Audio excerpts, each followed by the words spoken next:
Story zone, তোমার অনুভূতিদের খুঁজে নাও এখানেই। উফ উফ মাহাথির মাথা ধরে শুয়ে পড়ল। কি হচ্ছে এইসব তার জীবনে? বিভার থেকে দূরে গিয়েও তো ভালো লাগে না, বিভা চলে গেল তাও ভালো লাগে না, নিজের কাছে নিজের হারতেও ইচ্ছে হয় না। পৃথিবী এমন এলোমেলো কেন? সম্পর্ক এত কঠিন কেন? সম্পর্কে ঠিক কিভাবে করে? মানুষের জীবন সুন্দর কিভাবে হয়? সব জায়গায় অশান্তি হলে শান্তি কোথায়? মাহাথির থম ধরে শুয়ে রইল কিছুক্ষণ। পার হলো কিছু মিনিট। কত মিনিট? 15-20 মিনিট তো ভালোভাবেই হবে। মাহাথির উঠে বসলো। ভালো লাগছে না, উঠে চলে গেল বাহিরে। বাহিরে গিয়েই দেখতে পেল বিভা বসা। মাহাথির অবাক হয়ে দেখল কিছুক্ষণ আগের শাড়ি পরে থাকা মিষ্টি মায়ামুখ মুখের বিভা বসে নেই। মুখ তো মায়াময়, মিষ্টি আছেই, তবে পরনে সালোয়ার কামিজ পরে থাকা বিভা বসে আছে। সাধারণ মুখে কিছু কাজ করছে। সামনে পা খেয়াল করে বিভা মুখ তুলে তাকালো। মাহাথির দাঁড়িয়ে, মোটা রুক্ষ চুলগুলো এলোমেলো। বিভা হাসার চেষ্টা করলো, মুখে হাসি ফুটিয়ে স্বাভাবিক স্বরে জানতে চাইল, কিছু বলবেন? লাগবে কিছু? মাহাথির হতবাক হয়ে চেয়ে রইল, কিছু বলতে পারল না। মাহাথির উত্তর দিল, না, লাগবে না কিছু। বিভা কাজে মন দিল। মাহাথির ধীরে ধীরে বলল, আমার হয়তো তোমাকে লাগবে বিভা, অথচ এই তোমাকে লাগাটা আমি মানতে পারছি না। স্বাভাবিক জীবন আসলে কি? তার সংজ্ঞা মাহাথির জানে না, জানতেও চায় না। স্বাভাবিক জীবন দিয়ে তার কি কাজ? সে ব্যস্ত নিজের জীবন নিয়ে। এখন তার জীবন স্বাভাবিক না অস্বাভাবিক সেটা আল্লাহ জানে। মাহাথির নিজের জীবন নিয়ে ভাবতে লাগলো। নিজের জীবন বলতে সে বোঝে বাড়ি থেকে অফিস আর অফিস থেকে বাড়ি, এর বেশি কিছুই নয়। আগে তার দুনিয়া ছিল তার আম্মা, তার আব্বা, তার ভাই, বন্ধু আনাসকে নিয়ে। এখন তার দুনিয়াতে তার ভাই নেই। নেই, আছে আছে হয়তো কোথাও। তার কথা সে ভাবে না। যে ভালো আছে তাকে নিয়ে ভেবে সময় নষ্ট করে লাভ নেই। তবে তার দুনিয়ায় মানুষের সংখ্যা বৃদ্ধি পেয়েছে। এখন তার দুনিয়া বলতে সে বোঝে তার আম্মা, তার আব্বা, বিভা, শ্রুতি, পার্থিব, হামিম, আনাসকে। মাঝে পেরিয়ে গেছে 10 থেকে 12 দিন। বর্তমানে সে বসে আছে অফিসে তার আরেক বাড়িতে। কাজ করতে একটু ইচ্ছে শক্তি কোনোটাই নেই। বিরক্তিগুলো স্যালাইনের মতো করে প্রবাহিত হচ্ছে শরীরের রন্ধ্রে রন্ধ্রে। মাহাথির আনাসের দিকে চাইল। আনাস অফিসে আসছে কিছুদিন হলো। 7 দিনের ছুটি নিয়েছিল, আবারও সামনে নেবে তার বউয়ের ডেলিভারির সময়। তবে এখন সে হাসতে হাসতে ফোনে কথা বলছে। মাহাথির চোখ ঘুরিয়ে নিল, নিশ্চয়ই ভাবির সাথে কথা বলছে। মাহাথির ফের ঘুরে চাইল আনাসের দিকে। সুখী দম্পতি। মাহাথির ভ্রু কুঁচকে আবারও চোখ ফিরিয়ে নিল। এমন একটা মুহূর্ত কি তার আর বিভার মাঝে আসতে পারে না? মস্তিষ্ক থেকে উত্তর এলো, না পারে না, কারণ তুই আসতে দিস না। মাহাথিরের মন মস্তিষ্কের বিরুদ্ধ নিল। মন উত্তর দিল, আমি কই আসতে দিই না, বিভা আসতে দেয় না। ও আমার সাথে ভালোভাবে কথা বলে না, তাই এমন মুহূর্ত আসে না। ও কথা বললে আমি কি না করি? মাহাথির হাঁপ ছাড়ল। তাকিয়ে থাকতে ভালো লাগছে না। গত দিনগুলোতে সে নিজের বিষয়ে একটা গুরুত্বপূর্ণ বিষয় উপলব্ধি করে ফেলেছে, আর তা হলো বিভাকে ছাড়া তার চলে না, একদমই চলে না। বিভা কাছে থাকলে তার ভালো লাগে, কথা বললে ভালো লাগে, ওর দিকে তাকিয়ে হাসলে ভালো লাগে। এই যা, ওসব ভালোবাসা টালোবাসা কিচ্ছু নয়, নয়, আসলেই নয়। মাহাথির গতকালের কথা ভাবল। গতকাল সে আনাসকে নিজের অনুভূতি বলেছে, নিজের অস্বস্তি বলেছে। অফিস থেকে বেরিয়েই মাহাথির অনুরোধ করেছে কোনো নিরিবিলি জায়গায় গিয়ে বসতে। আনাস মাহাথির নীরব কোনো জায়গায় বসতেই মাহাথির গম্ভীর মুখে বলে ওঠে, আমি ভীষণ সিরিয়াস আনাস, আশা করি তুই আমার কথায় মজা নিবি না। এই নিয়ে এক কথা 4 বার বলে দিলি, কিন্তু সিরিয়াস কথাটা আর বললি না। কি হয়েছে বলবি প্লিজ? আমি মানসিক রোগী হয়ে গেছি আনাস, আমার কিছু ভালো লাগে না। মানে কি ভালো লাগে না তোর? তুই দেখি আমার বউয়ের মতো কথা বলছিস। কিছু ভালো লাগে না? কিছু ভালো না লাগা মেয়েদের স্বভাব, তোর মধ্যে এলো কিভাবে? মাহাথির গম্ভীর মুখে তাকিয়ে রইল। তার দৃষ্টির অর্থ সে বলেছিল সে সিরিয়াস। তাহলে আনাস মজা করছে কেন? আনাস হাসলো, বলল, বল বল, আমি শুনছি, কন্টিনিউ প্লিজ। মাহাথির উসখুস করে বলল, আমি মানসিক রোগী হয়ে গেছি। সারাটা দিন বিভার কথা মাথায় করে ওকে নিয়ে চিন্তা করি। এসব কি স্বাভাবিক বল? তুই আমাকে কোনো ডাক্তারের নাম্বার দিতে পারবি? আনাস নিজের মুখ স্বাভাবিক করে বলল, আর কি আর সমস্যা বললাম তো, আমার রোগের নাম বিভা। সারাদিন বিভা সম্পর্কিত কথা ঘুরে মাথায়। বিভা কিছু করে না দিলে সেই জিনিস করি না। বিভা আমাকে আজকে শার্ট আয়রন করে দেয়নি, বলেছিল আমাকে করে নিতে, করিনি আমি কেমন যেন হয়ে গেছি আনাস। আমি দিনে দিনে বিভা কেন্দ্রিক হয়ে যাচ্ছি। এমনটা কি উচিত হচ্ছে বল? মাথা আমার, অথচ ঘুরে বিভার কথা। কি হচ্ছে এসব? আনাস সুন্দর হেসে তাকিয়ে রইল মাহাথিরের দিকে। মাহাথিরকে তার কাছে ভীষণ অসহায় আর বাচ্চা মনে হলো। রাস্তা খুঁজে না পাওয়া বাচ্চা যেভাবে অস্থির হয়ে কাঁদে, আনাসের মনে হলো তার সামনেও একটা বাচ্চা দাঁড়িয়ে যে নিজের জীবনের রাস্তা খুঁজে পাচ্ছে না। একা একা থাকা মাহাথির সম্পর্কে জড়িয়ে কেমন এলোমেলো হয়ে গেছে। যে মাহাথির নিজের বউকে কষ্ট দিত, এখন সে সেই বউয়ের জন্যই কষ্ট পাচ্ছে। আনাস মাহাথিরের কাঁধে হাত রেখে বলল, তুই মানসিক রোগী না, প্রেমের রোগী হয়ে গেছিস। তোর রোগের ঔষধ ডাক্তার নয়, বিভা। বিভা? জি, ওর কাছে যা।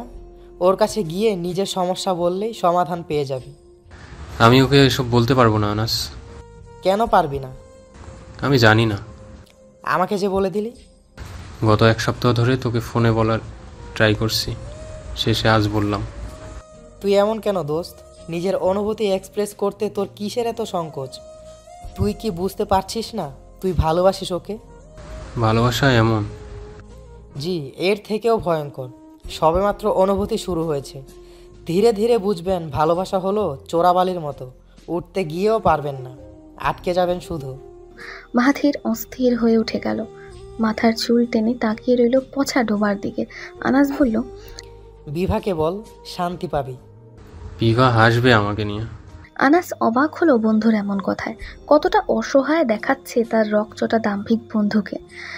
আনাস মাহাথিরকে বুঝালো। মাহাথির বুঝলো কিনা কে জানে, শুধু মাথা নাড়লো হ্যাঁ বোধক। এরপর দুজন চলে গেল নিজেদের গন্তব্যে। মাহাথির নিজের চিন্তা থেকে বের হলো। আনাস তাকে জানিয়েছে সে বিভাকে ভালোবাসে।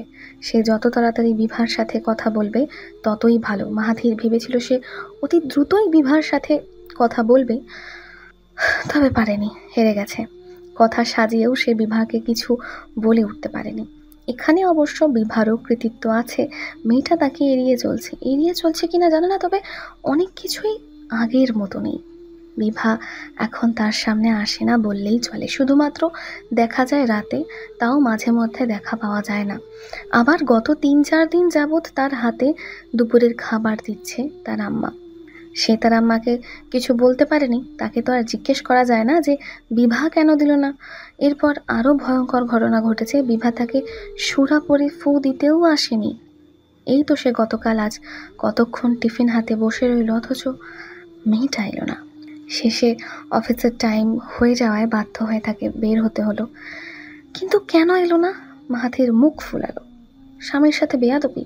জানে না যে স্বামীর সুরক্ষার জন্য সুরা পড়তে হয়? নাকি মাহাথিরের সুরক্ষা তার উপর কোনো প্রভাব ফেলে না? সত্যিই ফেলে না? তবে কি বিভা তার থেকে দূরে চলে যাচ্ছে, বদলে যাচ্ছে, নাকি সব স্বাভাবিক? মাহাথির মাথা হেলিয়ে দিল। মাথার মধ্যে জট পাকিয়ে দলা ধরে আছে সব। সে কিছুরই সমাধান করতে পারছে না। মাথা ব্যথা করছে। বিভার চুল টেনে দিলে ভালো লাগতো। মাহাথির ভাবলো বিভা একবার তার সাথে স্বাভাবিকভাবে কথা বললেই সে বিভাকে অফিসেও নিয়ে আসবে, সামনে বসিয়ে রাখবে। মাহাথিরের মাথা ব্যথা করলে চুল টেনে দেবে। আর কি চাই জীবনে? জীবন তো এতেই সুন্দর। মাহাথির নিজের অজান্তেই হেসে ফেলল। মাহাথির ঘরে ফিরে ফ্রেশ হয়ে নিল। আজ হামিমের সাথে দেখা হবে না। বাচ্চাটা ঘুমিয়ে পড়েছে। আজ বুকের সুতো কেটে এনেছে বিভা, সাথে পার্থিব। শ্রুতি ছিল। মাহাথির থাকতে পারেনি। তার জল্লাদ ম্যানেজার ছুটি দেয়নি কিছুদিন আগে নেওয়ার কারণে। হামিমের ব্যথায় জ্বর এসেছে শুনে মাহাথিরও ব্যথিত হলো। হামিমের সাথে তার রক্তের সম্পর্ক নেই, তবুও কেন জানি বাচ্চাটার প্রতি তার অসীম মায়া, অগাধ স্নেহ বুকের ভেতর। কিন্তু কেন? যাই হোক, বাচ্চাটা সুস্থ থাকুক তাই চাওয়া। ভীষণ সুন্দর ছবি আঁকে বাচ্চাটা। সে দেখেছে। একদিন তো মাহাথিরকে বলল, একটা ছবি লিখেছি দেখবে? মাহাথির হ্যাঁ বোধক জবাব দিতেই হামিম তার ক্যানভাস ঘুরিয়ে দিল মাহাথিরের দিকে। মাহাথির দেখল একটা বড় ছেলে আর একটা ছোট ছেলে দৌড়াচ্ছে। ছোট ছেলেটা বড় ছেলের হাত ধরা, সামনে বড় বড় কয়েন। মাহাথির হেসে ফেলল। হামিম বলল, ফোনে তো তুমি আর আমি নেই, তাই এখানে আছি। এটা তুমি আর এটা আমি। আমার তো পা নেই, আমি গাড়িতে চলি, তাই তোমার হাত ধরে দৌড়াচ্ছি যাতে পড়ে না যায়। আর এগুলো হলো কয়েন, তুমি আর আমি খাবো, খেয়ে ভুট্টু হয়ে উড়ে যাবো। মাহাথির আশ্চর্য হয়ে সেই সুন্দর ছবিটা দেখেছিল। এত নিখুঁত ছবি! ছেলেটাকে পেছন থেকে দেখেও মাহাথিরের মতোই মনে হচ্ছে। মাহাথিরের সেই অ্যাশ কালারের শার্ট, আবার ডিটেলসের শার্টের উপর ঘর ঘর করা, ছোট ছেলেটার ঝাপড়ি ধরা চুল, সব কি সুন্দর! ভালো লাগার সাথে হামিমের কথায় ভীষণ মায়া হয়েছিল। মায়া থেকে হামিমকে উত্তর দিয়েছিল, কে বলেছে তোমার পা নেই? এই যে তোমার পা আছে ব্রাদার, জাস্ট কয়েকটা দিন, এরপর থেকে তুমি হাঁটতে পারবে, বুঝেছো? হামিম বুঝেছিল কিনা কে জানে, ভ্যাঁ ভ্যাঁ করে কান্না জুড়ে দিল। মাহাথির অবাক হয়ে দেখলো বাচ্চাটার কান্না। শেষে তার কান্না থামলো মাহাথিরের কোলে উঠে। ঘটনা মনে হতেই মাহাথির হেসে ফেলল। ভাই বোন দুটো আসলেই পাগল। হামিম থেকে চিন্তা গিয়ে ঠেকলো বিভার দিকে। ঘরে ঢোকার সময় বিভাকে বলে এসেছে, শরবত দিও বিভা, গরম লাগছে। অথচ বিভা এখনো আসেনি। আসবে না নাকি? হঠাৎ বাহিরের ঠান্ডা বাতাসে মাহাথিরের শরীর ঠান্ডা হয়ে গেল। এত ঠান্ডা বাতাস! কোথাও বৃষ্টি হচ্ছে নাকি? আজ মোটেও গরম ছিল না আবহাওয়া, তবুও সে শরবত চেয়ে এসেছে, অথচ তার চা চাওয়া উচিত ছিল। ঠান্ডা আবহাওয়ায় চা খেতে পারলে শান্তি লাগতো। কি আশ্চর্য, সে এমন গাঁজাখোরের মতো ব্যবহার কেন করছে? সে কি গাঁজা খায় নাকি? বিভাকে জিজ্ঞেস করতে হবে বিভা রান্নায় কিছু মেশায় নাকি। সারাদিন একজন মানুষকে ঘিরে চিন্তা, চায়ের বোতলে শরবত চাওয়া, এগুলো অবশ্যই গাঁজাখোরের লক্ষণ। মাহাথির ফোন বের করে সার্চ করতে নিল গাঁজাখোরের লক্ষণ কি। মাহাথির, আপনার শরবত। বুকটা ধক করে উঠল। মাহাথির পেছন ফিরে চাইল, সাধারণ মুখে বিভা দাঁড়িয়ে। মাহাথির ফোন বিছানায় ছুঁড়ে দিল। বিভা এগিয়ে এলো গ্লাস নিয়ে। মাহাথিরের দিকে বাড়াতেই মাহাথির ইচ্ছে হলো বিভার হাত ধরতে, ধরল না, গ্লাস নিল। বিভা ঘুরতেই মাহাথির ডেকে ফেলল, বিভা। এমন ডাকে বিভাকে আবারও ঘুরতে হলো মাহাথিরের দিকে। মাহাথির মনে মনে আওড়ালো, আসো দুজনে একটু গল্প করি, তোমার সাথে কথা বলার ইচ্ছা করছে। আওড়ানো শেষ, এখন সে এই কথাটাই বিভাকে বলবে। রেডি? 1 2 3। আসো কথা বলো। বিভা বুঝল না মাহাথিরের অস্পষ্ট সুর। বিভ্রান্তি নিয়ে উত্তর দিল, হ্যাঁ। মাহাথির অন্যদিকে ফিরল। মাহাথির নিজের উপর অবাক হয়ে লক্ষ্য করলো তার ভীষণ কান্না পাচ্ছে। সে বিভাকে কষ্ট দিত অনায়াসে, তাহলে ভালো কথা বলতে এত দ্বিধা কিসের? মাহাথির বিভার দিকে ফিরল করুণ মুখে। বিভা তখনও হতবাক হয়ে দাঁড়ানো, বলল, কিছু বলতেন? করুণ মুখের না বোধক মাথা নাড়ল মাহাথির। বিভা হাফ ছেড়ে চলে গেল। মাহাথির বিছানায় বসলো ধপ করে। ভীষণ রাগ হলো বিভার উপর। মাহাথিরের মন মস্তিষ্কে ধমক দিল, খুব তো বড় বড় কথা, ভালোবাসি ভালোবাসি ভালোবাসি। তুমি আমাকে মোটেও ভালোবাসো না বিভা। ভালোবাসলে আমার চোখ দেখে সব বুঝে যেতে, বুঝতে পারতে আমি কি চাই। তুমি একটা মিথ্যাবাদী বিভা। মনের কথা শেষ হতেই মস্তিষ্ক মনকে চড় বসালো, বলল, বিভা কোনো কবিরাজ জ্যোতিষী নয়, ওর কোনো আধ্যাত্মিক ক্ষমতাও নেই যে তোর মনের খবরও জানবে। তুই মুখ ফুটে না বললে বুঝবে কিভাবে? আগে নিজে ঠিক হ। মাহাথির নিভে গেল।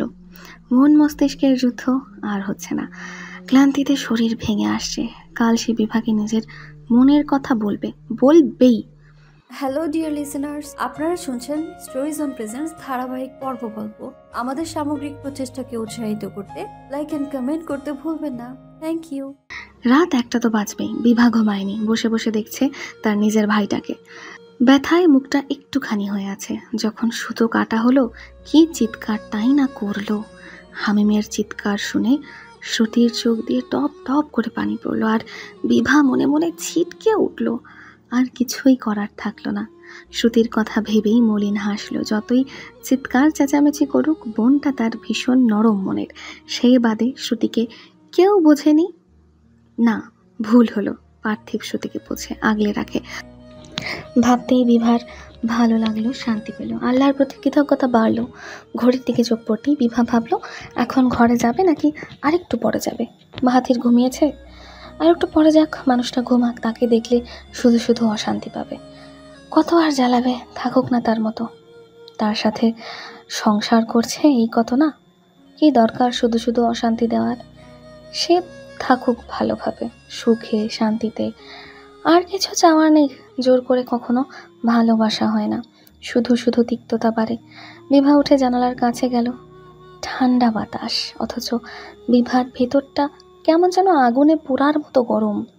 বিভা ঘরে না গিয়ে তার ভাইয়ের ঘরে বসে রইল তার ভালোবাসার মানুষকে শান্তি দিতে, অথচ সে জানলও না তার ভালোবাসার মানুষ তার জন্য অপেক্ষা করে সারা ঘর হাঁটাহাঁটি করছে উদ্ভ্রান্তের মতো, অথচ তার চোখে রাজ্যের ঘুম। আপনি আমার সাথে কথা কেন বলেন না? পার্থিব শ্রুতির দিকে তাকালো, তাকে খুব সুন্দর একটা হাসি দিল।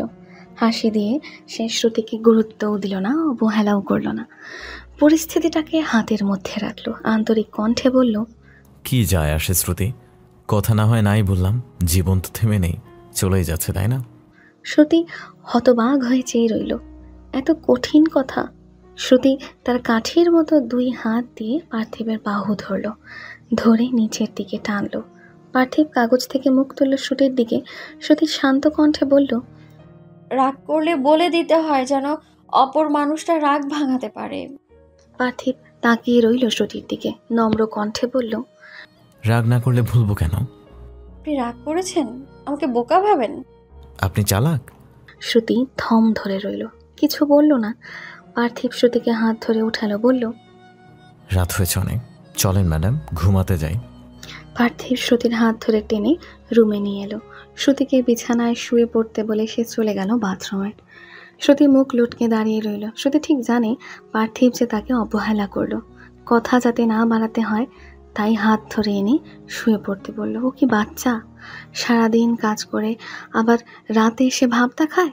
কিসের এত কাজ তার? কি হবে এত কাজ করে? কই আগে তো এত কাজ ছিল না। শ্রুতি নাক ফুলিয়ে শুয়ে পড়ল। মনে মনে নিজেকে 2টো চড় মারল পার্থিবকে ভালোবাসার জন্য। মানুষের জীবনে কখনো আফসোস শেষ হয় না। জীবনের এক এক পর্যায়ে থাকে এক এক প্রকারের আফসোস। যেমন মাহাথিরের বর্তমান আফসোস হলো সে কেন চাকরি করে। সে যদি ব্যবসা করতো তবে নিজের মতো চলতে পারতো, গাধার মতো প্রতিদিন সকালে উঠে এখানে দৌড়াতে হতো না। চাকরি মানুষ করে না, মানুষ করে না, জানোয়ার করে। আর জানোয়ার হলো মাহাথির। আনাস তো বলেছিলই, কেন যেন বলেছিল, হ্যাঁ ও বিভার প্রতি কোনো মাহাথিরের আচরণের জন্য বলেছিল। মাহাথির থমকে গেল। আবার বিভা? মাহাথির বিভার কথা মোটেও ভাববে না, না মানে না। সে ফোন বের করে স্ক্রোলিং শুরু করলো। সামনে যা আসছে কিছুই সে গ্রাহ্য করছে না, আঙুলের সাহায্যে উপরে পাঠিয়ে দিচ্ছে। হঠাৎ একটা পোস্টে চোখ আটকে গেল। মাহাথির পড়তে শুরু করলো, কখনো নারীদের মন থেকে উঠে যাওয়ার মতো কাজ করবেন না। নারীদের মন থেকে উঠে যাওয়ার মতো ভয়ঙ্কর আর কিছুই নেই। যেদিন থেকে আমার স্ত্রী আমার সাথে রাগ করলো না, চিৎকার করলো না, অভিমান করলো না, সেদিনই আমি বুঝে গেলাম আমি আমার স্ত্রীর মন থেকে উঠে গেছি। আমি তাকে হারিয়ে ফেলেছি, সে আর আমার নেই। মাহাথির কিছুক্ষণ ভ্রু কুচকে চেয়ে রইল পোস্টের দিকে। কি আজে বাজে লেখা এই পোস্টে? রাগ না করলে, চিৎকার না করলে, অভিমান না করলে মন থেকে উঠা হয়ে যায়। এর মানে বিভা তাকে মন থেকে উঠিয়ে দিয়েছে। মাহাথিরের ভ্রুজোড়া আরও কুচকে গেল, মুখ থেকে খারাপ কথা বের হলো। বাল আমার। সেই পোস্টের নিচে মন্তব্য লিখতে শুরু করল, এমন আলতু ফালতু কথা কই পান? বউরা চুপ থাকতে পারে না? চুপ থাকা মানেই দূরে যাওয়া না। আমার বউ জন্মগত শান্ত। নেক্সট টাইম আজে বাজে কথা বলে রিপোর্ট মেরে পেজ উড়িয়ে দেবো। যত সব ফাউল কথাবার্তা। মাহাথিরকে দিয়ে এমন বাচ্চামো আশা করা যায় না, অথচ সে করে ফেলল। রাগের মাথাতেই এমন ধরনের বাচ্চামো তার দ্বারা হয়ে গেল। মাহাথির বিরক্তিতে ফোন ফেলে টাইপিং করতে শুরু করলো। আজে বাজে কথা শোনার থেকে কাজ করা ভালো। মাহাথির বাড়ি ফিরল এক আকাশ সমান ক্লান্তি নিয়ে। ক্লান্তিতে হাত পা ভেঙে আসছে।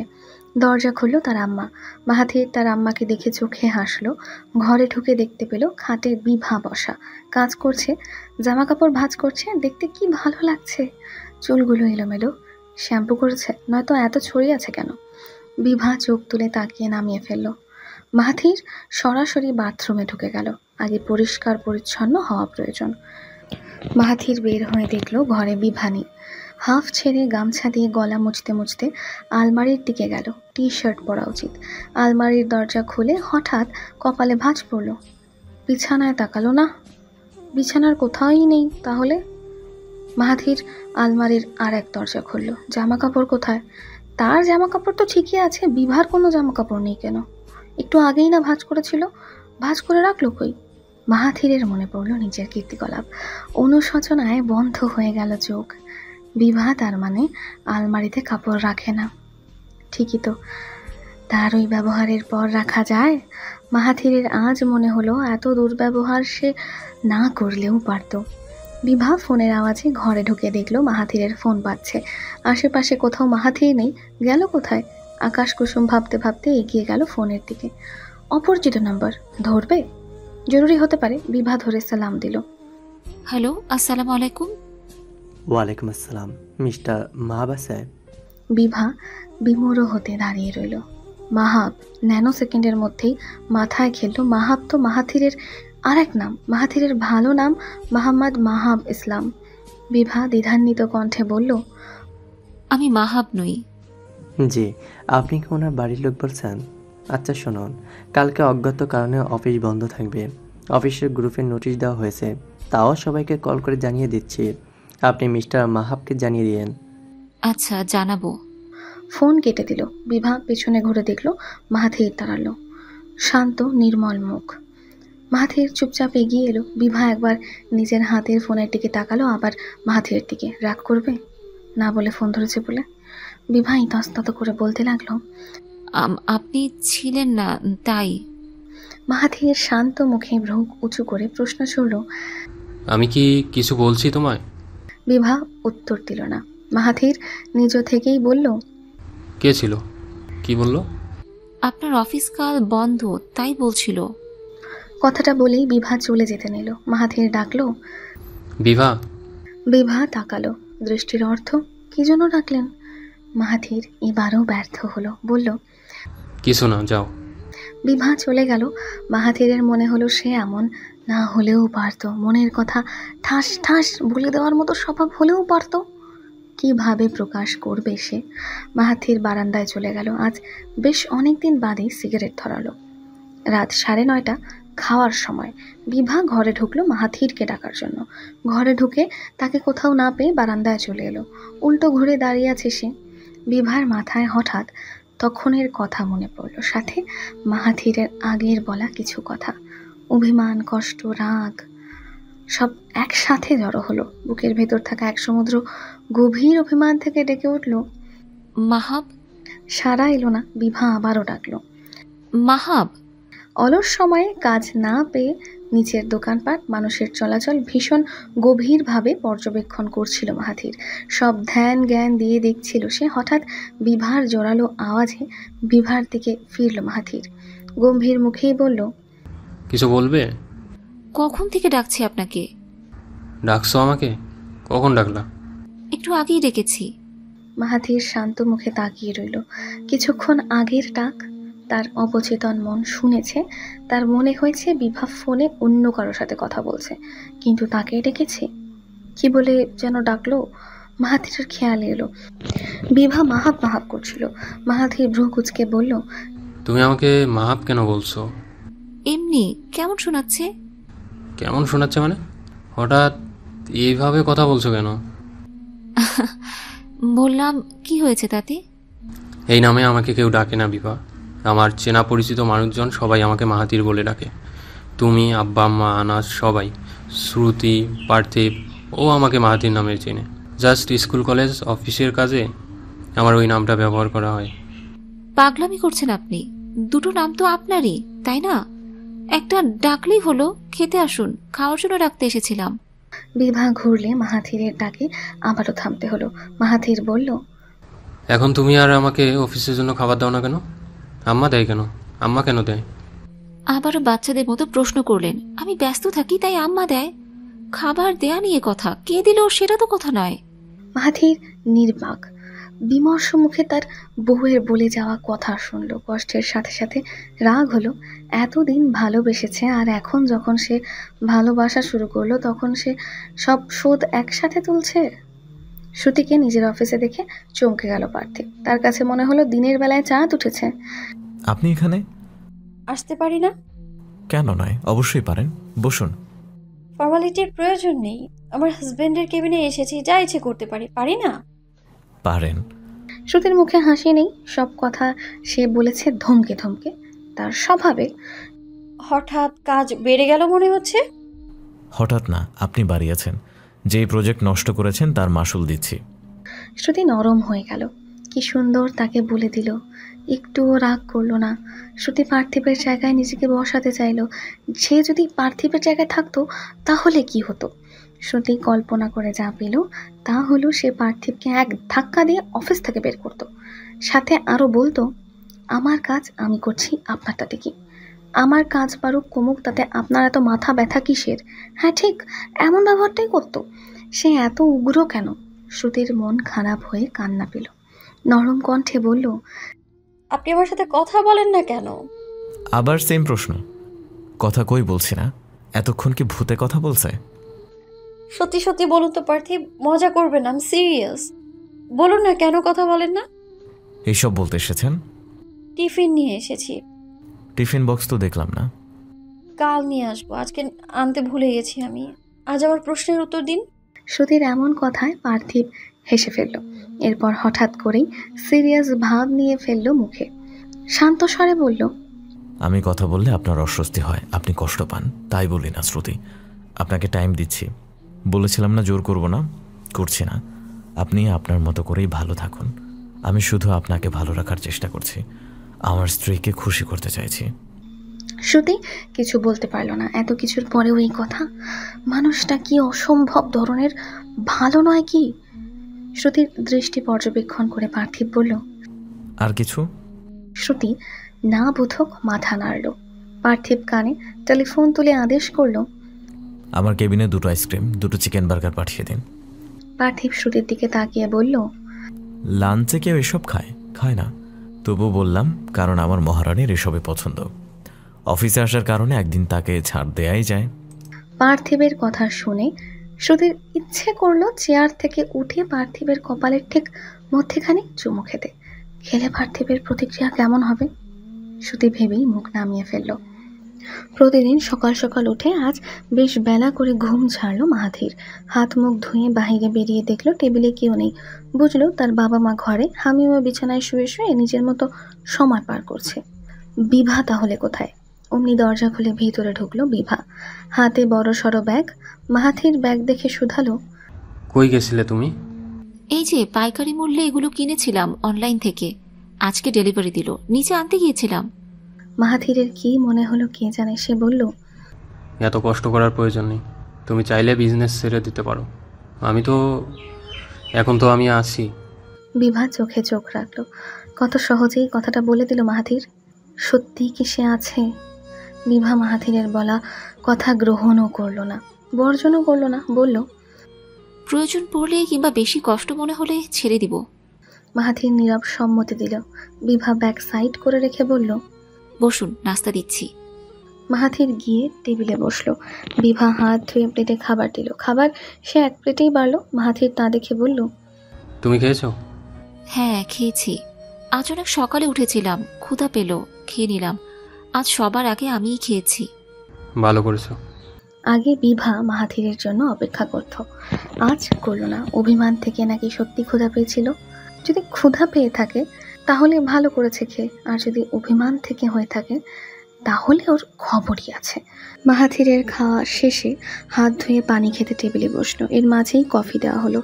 মাহাথির ডাকলো বিভাকে। খাবার কখন না কখন খেয়েছো, আমার সাথে কফি খাও।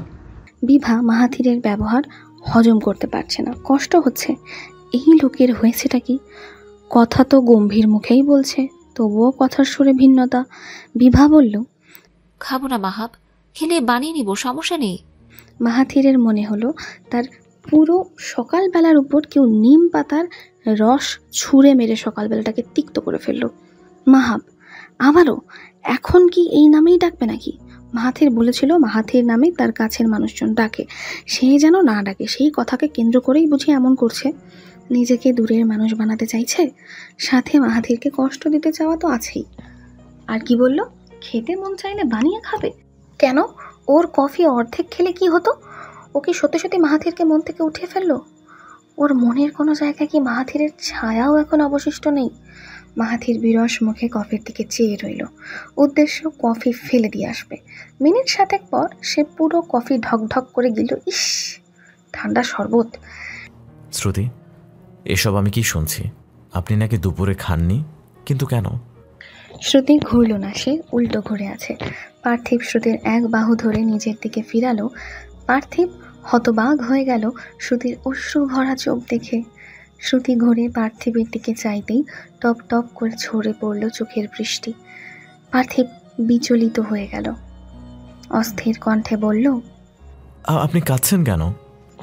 শ্রুতি কিছু বলল না। পার্থিব শ্রুতিকে টেনে নিজের কাছে আনলো। শ্রুতির মুখ থেকে কিছুই বের হচ্ছে না। পার্থিব শ্রুতিকে এক হাতে জড়িয়ে বলল, শ্রুতি, কি হয়েছে আমাকে বলুন প্লিজ। এভাবে কাঁদলে আমি কি করে বুঝবো? স্টোরি জোন, তোমার অনুভূতিদের খুঁজে নাও এখানেই।